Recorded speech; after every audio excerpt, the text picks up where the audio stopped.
Hi everyone, in the front of me I've got TECNO Camon 18 Premier, and let me share with you how to change the screen timeout on this device.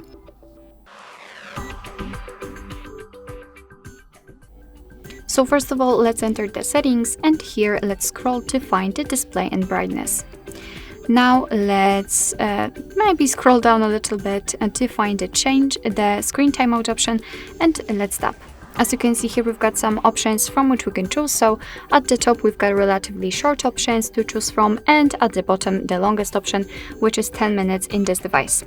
So all you have to do in order to set the timeout, the different timeout that you've got currently applied, is to tap on the option like to use. So I'll pick 2 minutes. As you can see, it is marked. So let's tap on OK. And right here, it is notified that from now on, after 2 minutes of inactivity, this device will black out.